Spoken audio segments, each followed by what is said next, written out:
Magandang araw muli mga ka-solar. So, nagbabalik ang inyong ka-solar, si Solarens.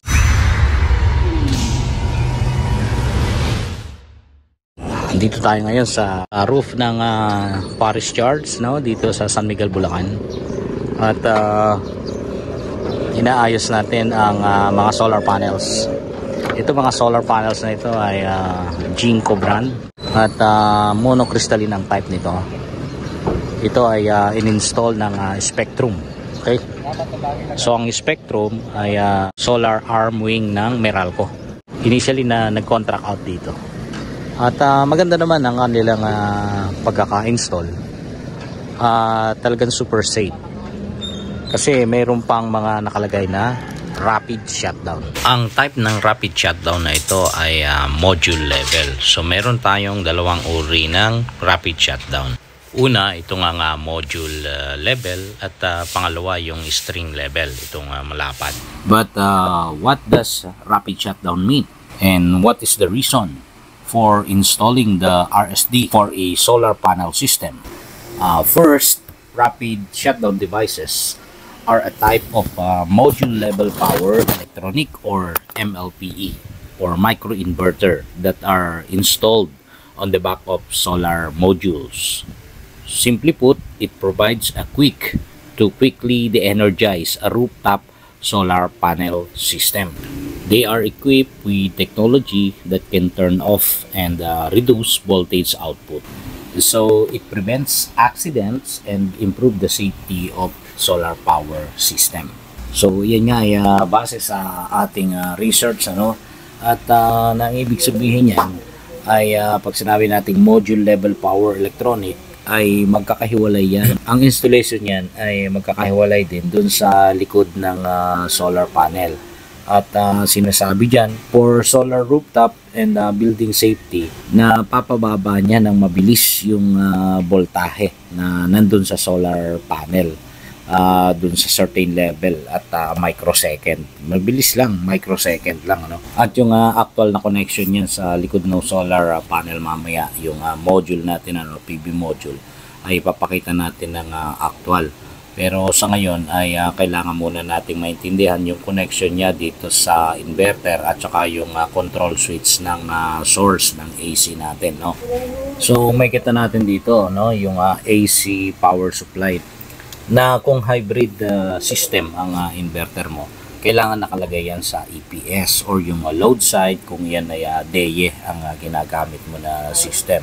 Kasi nga in case na brownout ay meron pa ring supply ng power basta merong charge yung battery.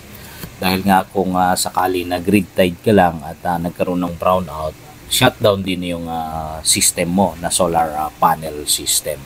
At may kita natin dyan, ano, merong distribution box. So nandyan yung mga circuit breakers ng solar panel. Kasama na rin dyan yung AC na circuit breaker ng grid side at saka yung sa load side. At itong YRSD, yan na yung control switch or control box ng mga RSD natin na nakalagay dyan sa mga strings input na yan. So ano ang advantage pagka meron kang RSD system? Magandang protection level yan, additional protection level para sa iyong solar panel system. At maaaring maiwasan yung sunog na kagaya nito sa solar panel na nangyari. So ano naman ang medyo disadvantage? Obviously, yung price niyan medyo mahal kasi additional cost yan para sa installation. At meron pang isa na disadvantage, ano, dun sa troubleshooting. Medyo mahirap mag-troubleshoot kasi pag kailangan tanggalin mo muna isa-isa at syempre mag-devote ka ng time and efforts, ano, sa pagdi-dismantle bawat isa niyan para hanapin mo lang yung problem ng isang module. Unlike doon sa kung gagamit ka ng string level, medyo madali mong matrace kasi magkakasama na lahat yon. Pero ito kasi dahil nga modular, isa-isa yan. Pag nagka-problema ang isa, hindi mo agad ma-pinpoint lahat. So, yun ang disadvantage nitong module level natin. Ito na nga, papakita na natin yung actual dito sa taas ng roof.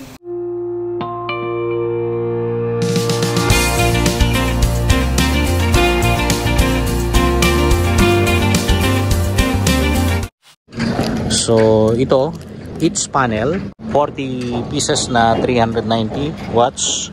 Ayan, hanggang sa taas ay merong rapid shutdown. Tingnan natin yung specs, ano?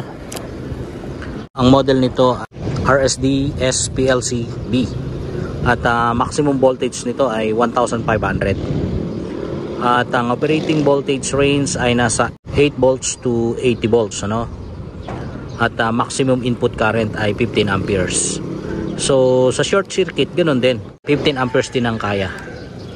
At ito ay naka IP68 para makasustain doon sa init dito sa exposure niya sa taas, dahil ito naka-clip lang yan dito sa ilalim, ano, dito sa frame yan, sa ilalim na yan.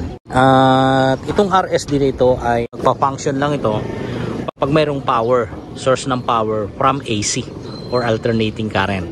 Okay, so kung gagawin natin ay itetest natin bawat dulo na nakakonect pa itong RSD or rapid shutdown, ay siguradong hindi gagana kasi naka-shutdown sa baba yung source ng AC or yung alternating current.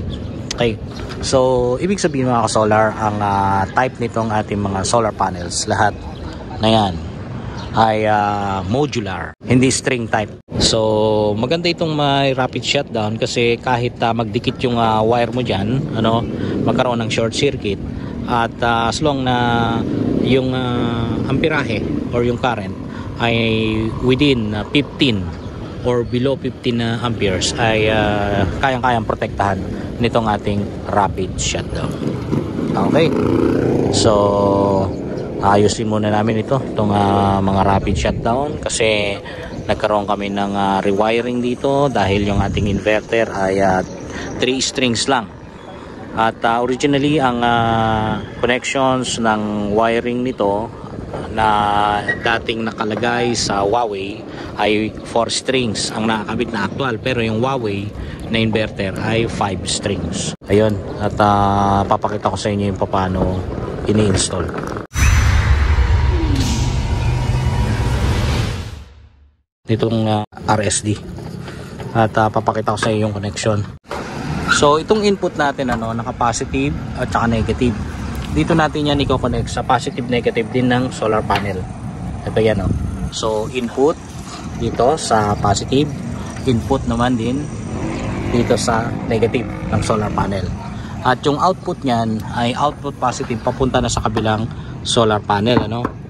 At saka ito rin naman ay yung galing na sa ating circuit breaker. At ganun din, ganun ang mangyayari. Kung ano yung connection dito, ganun din sa susunod na solar panel. Okay, so yun lang mga ka-solar, yun lang ang ating konting kwento sa rapid shutdown.